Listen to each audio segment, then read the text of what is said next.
Hello everyone, I'm Robin Harrison, Global Content Director at Clarion Gaming Digital, and I'm here with Kambi's Chief Executive, Werner Becher. Werner, great to have you with us. Thank you for having me. So, you've been in position around 6 months now, and you joined the business as it was sort of embarking in this new kind of era through this process of modularization. And you're also replacing, kind of like a very established CEO, somebody who'd been with Kambi since before it was Kambi, when it formed part of Kindred Group. So, talk us through the first 6 months of that. How have you gone about putting your stamp on the business? What have you gone about changing? What have you done to kind of like bed into the company? Yeah. So Kambi was founded 14 years ago from Anders Ström and Kristian Nylen, two industry legends of the betting and gaming industry. And of course, it's an honor having been selected by two legends as the new Kambi CEO. Kristian Nylen, the former CEO for 14 years, stepped down and is now thankfully a non-exec board member of Kambi. And he was very supportive, getting me up to speed in my first few weeks. And it's of course great to have him still around as a board member. The betting industry is very busy, so there was no time for a cozy start. Right. I moved from Vienna to London, and we tried to get me up to speed as fast as possible. Right. So we already signed a few new customers in the last few months with, for example, Stake or KTO or Hard Rock. But my focus was on the strategy of the company in my first few months. So as you already mentioned, we're not a turnkey only company anymore now, but from now we are the home of premium sports betting solutions. So we offer also odds feed and a lot of other products and services to customers now. This was very important. I made some changes in the management team and we launched on 1st of January on time in Brazil. Congratulations. And so talk to us more about this modularization process. How are you guiding that and I suppose enhancing that? Yeah, so I think Kambi is well known as being the global leader when it comes to turnkey sports betting. Yeah. So we want to change this perception in the market a little bit. Also going forward, our turnkey solution will definitely be our key product. But for us, for further growth, the addressable market for turnkey is, let's say, restricted. We have all these great products internally, our turnkey. So our clear goal is now to open up our technology and to offer odds feed, managed trading services, our bet builder products, also to companies, to betting companies who have, for example, an in-house sportsbook and would never take our turnkey solution. So we think we have a great product to increase our addressable market and to offer these products also now to other companies to accelerate our growth. And I think it's very important to understand that Kambi, when it comes to sportsbook, we manage the third biggest sportsbook on this planet. So only FanDuel and Bet365 have more liquidity than we have. So we are more or less on a par level with DraftKings as number 3 globally. So with big liquidity, about 17 billion euros of betting turnover on a yearly base. And of course, looking forward to AI now, and we invested heavily in AI for more than 3 years now. Big data, liquidity is everything. So only a few companies will really be able to leverage AI, having enough liquidity, enough data to become pricing leaders, market leaders. So our odds feed products, but also our turnkey customers, of course, will benefit a lot from the big liquidity we have. Okay. So what is Kambi today? Like you mentioned, like one of it, I suppose, a previous incarnation there as the turnkey sportsbook provider of choice. You could also argue that Kambi has traditionally been the go-to launch partner, whether that's DraftKings in the US, whether that's, Stake, KTO, these brands in Brazil. Do you feel that's still the case? Is Kambi still the kind of like the launch partner?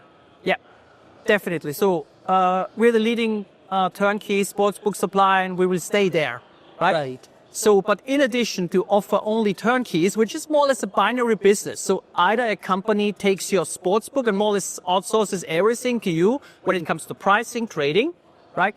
Or they decide to have their sportsbook in-house or use other third parties. it was very binary for us. Yeah. Now with, let's say, our premium odds feed service, which we call Odds Feed Plus, we can offer also services to in-house sportsbooks.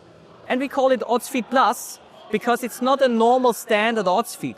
Our odds feed is fully traded on our big liquidity, which means our odds are constantly sharpened and our odds are much faster, the margin is much higher than standard odds feed can offer. This is why we want to change also our perception a little bit now, that if customers not only thinking about outsourcing, but even big tier ones, thinking about better odds, shorter life delays, more uptime for some of the, if it's long tail, if it's premium sports, we have a very flexible solution now with one single API integration we can offer.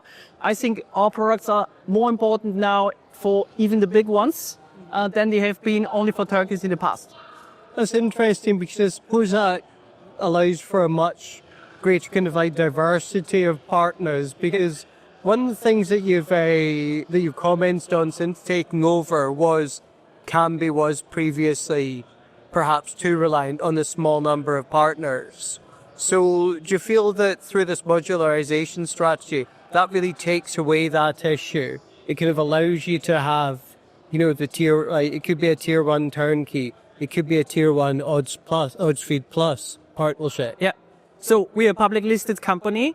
To simply administrate the status quo is not good enough, right? Yeah. So we have to fire and start a new growth phase, of course, and we have to continue to grow.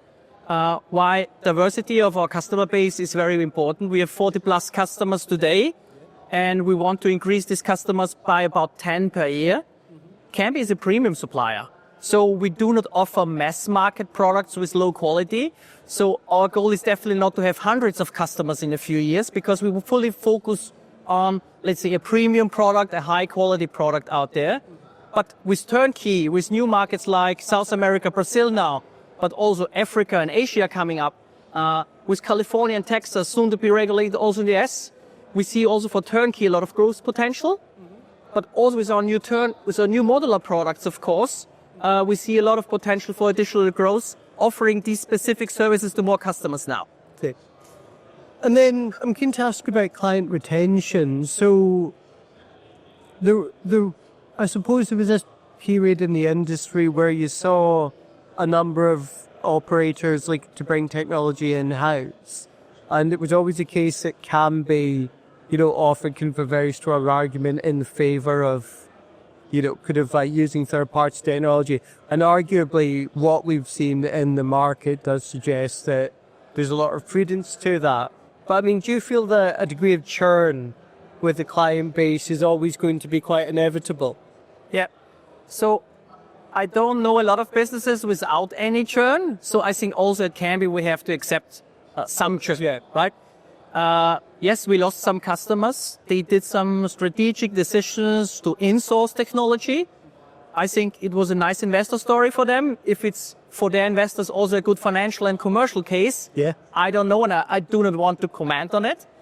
But looking to the betting market and the evolution of the betting market, I think that to have everything in-house is not state of the art anymore. Even Flutter Group and Bet365 start to partly outsource some of their services today, where also our modular strategy, of course, now comes in, right? So this not invented here syndrome, we do everything in-house, I think it's very, very outdated and will not work anymore going forward. So diversification of the customer structure, but also some churn we have to accept, although we are very unhappy about each and any customer, of course, leaving us. And who's your target client today? Like, who would, like, whether is it, I suppose, who is that target client? Who's your kind of archetypal ideal customer? Yeah. So again, we do not offer any mass market products. So not all the 1,100 betting companies out there most probably will become our customers. We focus on the top 150, 200 customers, which are either one of the leading companies in the industry today or want to become one of the leading companies, which means customers who have a high demand about the quality of their product. these are companies who think they have to compete against the Flutters and the Bet365, and they need a high quality product which is good enough to go into this competition. So these are our customers. Okay. And we're also embarking on something of a new era, and you mentioned earlier that Kambi was live on day one in Brazil with 2 partners. So what can you tell us about your early position in the market? I know we're only, we're just around 3 weeks in, but I mean, what are the early signs, and are they encouraging for you? Yeah. So Kambi, we were the first accepting a bet in New Jersey. So when post-PASPA, the European market opened up, we were ready and live also on the first day when the Brazilian market opened up. With BetMGM, with Stake, with KTO, with Rio de Baco. We already have some very promising customers today in the Brazilian market. And looking forward, we will sign for sure some more there. So it's not only Brazil. I think in general, the South American market is a boom area for the whole industry now. But we should be careful about expecting too much too quickly from Brazil, I think. It's a high, ultra competitive market. Why probably a product like ours, a premium product, is the only option you have there to compete against the market leaders. But going from a gray market to a regulated market is always tough. And especially in Brazil, KYC, the registration process is very complicated for the customer. So it will take some while. It's also off-season at the moment in Brazil. Everyone is on summer vacations there. So it will take some time that the market really can embrace its full potential. Okay. And you mentioned there the wider South American region. I mean, what other countries are you kind of active in? What other countries are you looking at? Yeah, so I think there are more and more countries now following the positive example of Brazil. If it's Mexico, Peru, Ecuador, more and more countries, also South America, now on a trip to regulate their business, which is good for the whole industry, that the business gets licensed, gets regulated. But I think our learning from South America is also that coming from US in the last few years, where we all have seen a big gold rush, that you have to localize your product, you have to localize your offer. You can't simply plug and play products from other regions to South America. Yeah. The demands of the customers are very different. You have to focus on the local leagues and offering, be really focused on what the customers there need. And looking back to the US, I mean, I imagine that means the business has certain kind of like muscle memory, but like from your experience, I mean, obviously previously before you joined Kambi, you worked at Sportradar. So, I mean, what kind of is your experience of that market and of quite a kind of unique and highly competitive situation? What has that kind of taught you, like, that you could potentially, apply to the Brazilian market? Yeah. So I think the US regulation is very different to what we see in Brazil and South America in general. I would say Brazilian regulation and what our customers see there is more similar to what we've seen in Europe, or in Ontario, for example. In the US, there was no gray market before. There was only a black market, and the black market operators got no license. Yeah. So everyone had to start from, let's say, a blank sheet. Only FanDuel and DraftKings had a user base they could convert. All the others had to start from zero. Yeah. In Brazil, we have a lot of operators who have been there for years now, who have a customer base, which they can transition now into regulated customers, which is much easier than starting from absolutely zero with your brand recognition and also with an empty user database, right? For us, the US, of course, is very important. But at the moment, I think the whole crowd moved a little bit from the US gold rush now to a South American gold rush. And most probably the Asian gold rush in 3 to 5 years from now will be the next big thing in our industry. That's interesting. Talk more about that. Like, how do you see Asia kind of evolving? It's an interesting market to hang up. So first of all, I think stay a second with the US before we go to Asia. Yeah. Also, the US gold rush from our perspective is not over.